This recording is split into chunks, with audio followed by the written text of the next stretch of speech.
Republic Kannada, ನಾನು ನಿಕೇಶ್ ಕೊಠಾರಿ. ಇವತ್ತು ನಾನು 8 ವಿಧಾನಸಭಾ ಕ್ಷೇತ್ರಗಳನ್ನ ಒಳಗೊಂಡಿರುವಂತಹ ಬೆಂಗಳೂರು ಗ್ರಾಮಾಂತರ ಲೋಕಸಭಾ ಕ್ಷೇತ್ರದಲ್ಲಿದ್ದೀನಿ.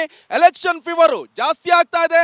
ಹಾಗಾದ್ರೆ ಬೆಂಗಳೂರು ಗ್ರಾಮಾಂತರ ಲೋಕಸಭಾ ಕ್ಷೇತ್ರದ ರಾಜರಾಜೇಶ್ವರಿ ನಗರದಲ್ಲಿ ಜನರ ಅಭಿಪ್ರಾಯ ಯಾವ ರೀತಿಯಾಗಿದೆ, ನಾನು ನೇರವಾಗಿ ಅವ್ರ ಹತ್ರನೇ ಕೇಳೋಣ, ಬನ್ನಿ.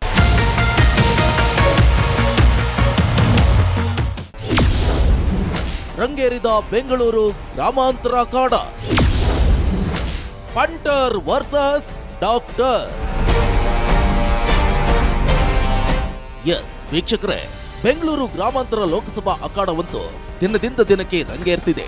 ಬಿಜೆಪಿ ಜೆಡಿಎಸ್ ಮೈತ್ರಿ ಅಭ್ಯರ್ಥಿ ಡಾಕ್ಟರ್ ಸಿಎನ್ ಮಂಜುನಾಥ್ ಮತ್ತು ಕಾಂಗ್ರೆಸ್ ಅಭ್ಯರ್ಥಿ ಡಿಕೆ ಸುರೇಶ್ ಭರ್ಜರಿಯಾಗಿಯೇ ಪ್ರಚಾರ ಆರಂಭಿಸಿದ್ದಾರೆ.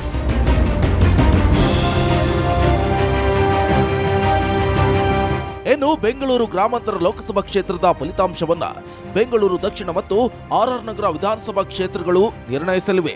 ಏಕೆಂದ್ರೆ ಈ ಕ್ಷೇತ್ರವು ಒಟ್ಟು ಮತದಾರರಲ್ಲಿ 45% ಈ ಎರಡು ಕ್ಷೇತ್ರಗಳಲ್ಲಿದ್ದಾರೆ.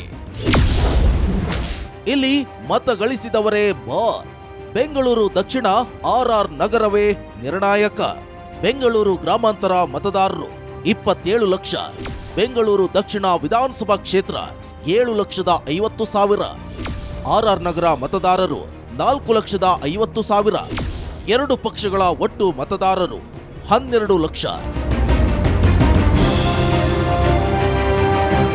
ಒಟ್ಟು ಎರಡು ಕ್ಷೇತ್ರಗಳ ಮತದಾರರೇ 12 ಲಕ್ಷ ಇದ್ದಾರೆ.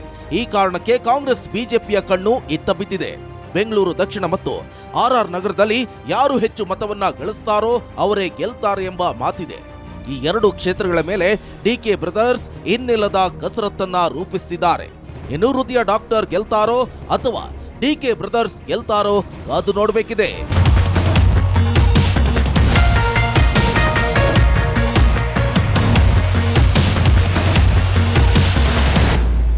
ನಾನೀಗ ರಾಜರಾಜೇಶ್ವರಿ ನಗರದಲ್ಲಿದ್ದೀನಿ. ಎಲೆಕ್ಷನ್ ಫೀವರ್ ಹೇಗಿದೆ, ಜನರ ಅಭಿಪ್ರಾಯ ಯಾವ ರೀತಿಯಾಗಿದೆ ಕೇಳೋಣ. ಇಲ್ಲೊಬ್ರು ಅಮ್ಮ ಸಿಕ್ಕರು. ಅಮ್ಮ ನಮಸ್ಕಾರ. ಏನ್ ಮಾಡ್ತಿದ್ರಾ? ಟೀ ಮಾಡ್ತಿದ್ರಾ? ಈಗ ಎಲೆಕ್ಷನ್ ಹತ್ರ ಬಂತು, ಗೊತ್ತಾಯ್ತಲ್ವಾ? ಲೋಕಸಭಾ ಎಲೆಕ್ಷನ್. ಯಾರಿಗೆ ಓಟ್ ಹಾಕ್ತೀರಾ? ಮೋದಿಗೆ. ಯಾರಿಗೆ? ಮೋದಿಗೆ. ಮೋದಿಗೆ. ಯಾಕೆ? ನಮ್ಮ ಪಕ್ಷ ಅದು. ನಿಮ್ಮ ಪಕ್ಷ ಅಂತ? ಯಾಕೆ ಕಾಂಗ್ರೆಸ್ ಹಾಕೋಲ್ಲ? ಹಾಕಿಲ್ಲ ನಾವು ಯಾವಾಗ. ಹಾಕ್ಲಿಲ್ವಾ? ಓಕೆ.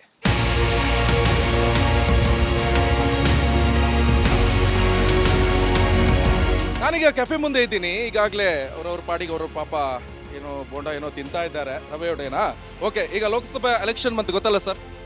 ಯಾವ ಪಕ್ಷದ ಪರ ನಿಮ್ಮ ಒಲವು? ನೋಡಿ, ಈಗ ಬಹುಶಃ ನನಗೆ ಗೊತ್ತಿರೋ ಪ್ರಕಾರ ಸಿದ್ದರಾಮಯ್ಯನವರು ಈ ಕೇವಲ 8-9 ತಿಂಗಳಲ್ಲಿ ಆಡಳಿತ ನಡೆಸ್ಕೊಂಬರ್ತಾ ಇದ್ದಾರೆ. ಮನಮೋಹನ್ ಸಿಂಗ್ ಅವರು 57,000 ರೂಪಾಯಿ ತಲೆ ಮೇಲೆ ಒಬ್ಬ ನಾಗರಿಕನಿಗೆ ಸಾಲ ಇಟ್ಟಿದ್ದರು.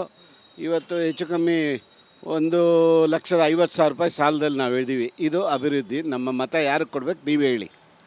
ಅಲ್ಲ, ನೀವು ಹೇಳಿ, ನೀವು ಓಟ್ ಹಾಕೋದು ಅದು ಗೋಪ್ಯತೆ. ನಾವು ಅವ್ರೇನು ಹೇಳಿದ್ರು ಅದೇ ಹೇಳ್ತೀವಿ.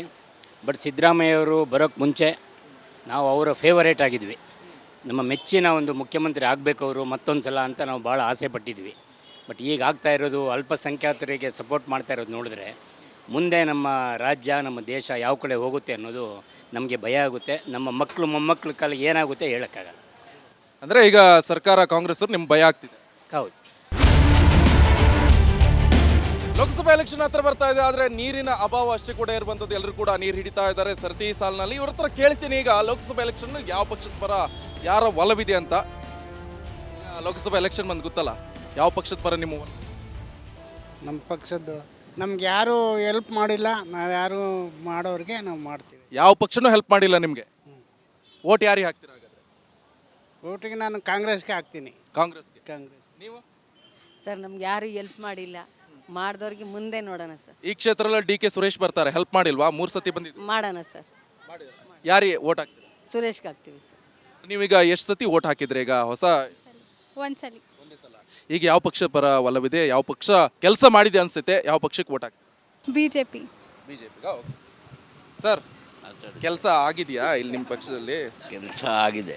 ಹಾಂ, ಯಾರ ಪಕ್ಷ ಪರ ನಿಮ್ಮ ಒಲವಿದೆ? ಈ ಸಲ ಯಾರು ಜನಗಳಿಗೆ ಸರಿಯಾದ ರೀತಿಯಲ್ಲಿ ಅವ್ರಿಗೆ ಬೇಡಿಕೆ ಏನಿದೆ ಅಂದರೆ ಬರೀ ನೀರು, ಮೋರಿ, ಕೆಲವು ಮೂಲ ಸೌಕರ್ಯಗಳು ಇದೆಲ್ಲ ಯಾರು ಕೊಡ್ತಾರೆ ಅವ್ರಿಗೆ ಓಟ್ ಹಾಕ್ತಾರೆ. ಅಲ್ಲ, ಈಗ 3 ಸತಿ ಸಂಸದರಾಗಿದ್ದಾರೆ ಡಿ ಕೆ ಸುರೇಶ್, ಕೆಲಸ ಮಾಡಿದ್ರ ಅಥವಾ ಈಗ CN ಮಂಜುನಾಥ್ ಹೊಸ ಅಭ್ಯರ್ಥಿಯಾಗಿ ಈಗ ಬಿಜೆಪಿ ನಿಲ್ತಾ ಇದೆ. ಯಾರೇ ಬಂದರೆ ನಮಗೆ ಮೂಲ ಸೌಕರ್ಯ ಕೊಡಬೇಕು ಅಂಥವ್ರಿಗೆ ನಾವು ಓಟ್ ಹಾಕ್ತೀವಿ. ಅಲ್ಲಿವರೆಗೂ ಓಟ್ ನಿಷೇಧ ಮಾಡೋಣ ಅಂತ ಇದ್ದೀವಿ. ಈಗ ಎಲೆಕ್ಷನ್ ಬಂದೇ ಬಿಡ್ತು, ಫೈನಲಿ ಯಾವ ಪಕ್ಷಕ್ಕೂ ಅಲ್ಲ, ನೋಡೋಣ. ನೀವು ಯಾರಿಗೆ ಹಾಕ್ತೀರಾ ಸರ್? ಸರ್ ನಾವು ನೋಟಾಗಿ ಹಾಕ್ಬೇಕಂತ ಮಾಡಿದ್ವಿ. ನನ್ನ ಆಫ್ ದ ಅಬೋ ಯಾರು ಬೇಡ. ಯಾಕೆ? ಹಂಗೆ ಕೆಲಸ ಮಾಡೋರಿಗೆ ಓಟ್ ಹಾಕ್ಬೇಕು ತಾನೆ. ನೀವು ಯುತ್ತೆ ಹೀಗೆ ಸೈಲೆಂಟ್ ಆದ್ರೆ ಹೇಗೆ? ಸರಿ, ಯಾರು ಕೆಲಸ ಮಾಡ್ತಾ ಇದ್ದಾರೆ? ಕೆಲಸ ಯಾರು ಮಾಡ್ತಾ ಇದ್ದಾರೆ? ಅದೇ ಅದೇ ನೋಡಿ ನಿಂತಿದ್ದೀವಲ್ಲ, ಇದೇ ಕೆಲಸ ನೋಡಿ ಹೆಂಗೆ ನಿಂತಿದ್ದೀವಿ. ಅಂದ್ರೆ ಈಗ ನೀವು ಓಟ್ ಹಾಕಲ್ಲ, ಐಡಿನೂ ಮಾಡಿಸ್ಕೊಳ್ಳಲ್ಲ, ತಪ್ಪಲ್ವಾ ಅದು? ಮಾಡ್ಸೋಣ. ಯಾವಾಗ ಮಾಡ್ತೀರಾ? Next year. ಓಕೆ ಸರ್, ಕೆಲಸ ಆಗಿದೆಯಾ ನಿಮ್ಮ ಕ್ಷೇತ್ರದಲ್ಲಿ? ಏನಾಗಿದೆ? ಅದನ್ನ ಇದ್ಕೊಂಡಿದ್ವಲ್ಲ ನೀರಿಗೆ. 3 ಸತಿ ಬಂದಿದ್ರು ಡಿ ಕೆ ಸುರೇಶ್ ಅವರು, ಸಂಸದರಾಗಿ ಆಯ್ಕೆ ಆಗಿದ್ರು. ಈಗ CN ಮಂಜುನಾಥ್ ಅವರು ನಿಂತಿದ್ರು. ಯಾವ ಪಕ್ಷಕ್ಕೆ ಓಟ್ ಹಾಕ್ತೀರಾ ಹಾಗಾದ್ರೆ? ಯಾವ ಹಾಕಿದ್ರು ಕಷ್ಟ ಸರ್. ಏನಂತ ಹಾಕೋದು ಹೇಳಿ? ಹಾಂ, ಓಟ್ ಬೇಕಾದ್ರೆ ಬರ್ತಾರೆ ಮನೆಯವ್ರಿಗೆ. ಓಟ್ ಆದಮೇಲೆ ಅಲ್ಲ. ಹಾಂ, ನೋಡಿ ಸಿದ್ದರಾಮಯ್ಯ ಬಂದುಬಿಟ್ಟು ಎಲ್ಲ ಅದನ್ನು ಫ್ರೀ ಅಂತಂದ್ರೆ ಗಂಡಸರು ಯಾರು ಓಟ್ ಹಾಕಿಲ್ಲ. ಯಾವ ಪಕ್ಷದ ಪರ ಒಲವಿದೆ? ಯಾರಿಗೆ ಓಟ್ ಹಾಕ್ತೀರಾ? ನಮ್ಮದು ಮೋದಿ ಅವ್ರ ಪಕ್ಷ. ಮೋದಿ ಅವರಿಗೆ. ಮೋದಿ ಅವ್ರು ಯಾಕೆ ಇಷ್ಟ? ಯಾಕೆ ಇಷ್ಟ ಅಂತಂದರೆ ಅವರು ದೇಶದ ಬಗ್ಗೆ ಚಿಂತೆ ಮಾಡ್ತಾರೆ. ಇಲ್ಲಿರೋರು ಇವರು ಹಣ ಮಾಡೋದಕ್ಕೆ, ಅವರ ಆಸ್ತಿ ಮಕ್ಕಳು ಸಂಪಾದನೆ ಮಾಡೋಕ್ಕೆ ಮಾಡ್ಕೋತಾರೆ. ಹಂಗಾಗಿ ನಾವು ದೇಶದ ಬಗ್ಗೆ ಚಿಂತೆ ಮಾಡೋಣ, ಇಲ್ಲ ನಮಗೆ ಚಿಂತೆ ಮಾಡೋಣ.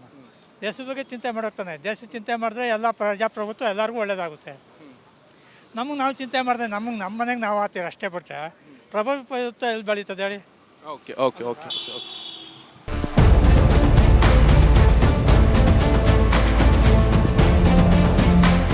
ನಮಸ್ಕಾರ ಸರ್, ಹೇಗಿದ್ರಾ? ಟೀ ಆಯ್ತಾ? ಸರ್, ಈಗ ಎಲೆಕ್ಷನ್ ಬಂತು ಗೊತ್ತಲ್ಲ, ಯಾವ ಪಕ್ಷದ ಪರ ನಿಮ್ಮ ಒಲವಿದೆ? ಯಾವ ಪಕ್ಷದ ಪರ ಯಾರು ಚೆನ್ನಾಗಿ ಕೆಲಸ ಮಾಡ್ತಾರೆ ಅವ್ರ ಪಕ್ಷದ. ಎಷ್ಟು ಟೈಮ್ ನೋಡಿದ್ರಲ್ಲ, ಯಾರು ಚೆನ್ನಾಗಿ ಕೆಲಸ ಮಾಡಿಲ್ವಾ? ಮಾಡೋರು, ಎಲ್ಲರೂ ಮಾಡೋರು, ಇಲ್ಲ ಅಂತಲ್ಲ.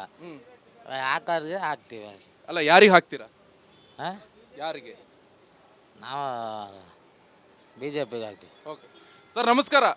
ಹೆಂಗೆ ಬಿಸ್ನೆಸ್ ಎಲ್ಲ ಚೆನ್ನಾಗಿ ಆಗ್ತಿದ್ಯಾ? ಬಿಸ್ನೆಸ್ ಗೊತ್ತದಲ್ಲ, ಬೇಸಿಗೆ ಇನ್ನೇನು ಬಿಸ್ನೆಸ್ಗಳು ಇರ್ತವೆ ಅನ್ನೋದು. ಆಯಿತು, ಬಿಸ್ನೆಸ್ ಆಗಿ ಎಲೆಕ್ಷನ್ ಬಂತು, ಯಾವ ಪಕ್ಷಕ್ಕೆ ಓಟ್ ಹಾಕ್ತೀರಾ? ಯಾವ ಪಕ್ಷದ ಪರ ನಿಮ್ಮ ಒಲವಿದೆ? ನಮ್ಮದು BJP ಸರ್. ಯಾಕೆ? ಮುನ್ನೂರತ್ತು ಚೆನ್ನಾಗಿ ಕೆಲಸ ಮಾಡಿದ್ದಾರೆ, ಅಷ್ಟು ಹೇಳ್ಬೋದು ನಾವು. ಈಗ ಸಂಸದರಾಗಿ ಬಿಜೆಪಿಯಿಂದ CN ಮಂಜುನಾಥ್ ನಿಂತಿದ್ರು ನಿಮ್ಮ ಕ್ಷೇತ್ರ. ಡಿ ಕೆ ಸುರೇಶ್ 3 ಸತಿ ನಿಂತಿದ್ರು. ಫೈನಲ್ ಈಗ ಯಾರಿಗೆ? ಮಂಜುನಾಥ್ಗೆ ಸರ್. ಯಾವ ಪಕ್ಷಕ್ಕೆ ನಿಮ್ಮ ಮತ? ನಮ್ಮದು ಕಾಂಗ್ರೆಸ್ ಸರ್. ಯಾಕೆ? ನಾವು ಮೊದಲಿಂದ ಕಾಂಗ್ರೆಸ್ ಓಟ್ ಹಾಕ್ತೀವಿ, ಕಾಂಗ್ರೆಸ್ಗೆ. ಅನ್ನರ ಕಡೆ ನಾವು ಆ ಕಡೆ. ಸಿದ್ದರಾಮಯ್ಯ ಇರೋ ತನಕ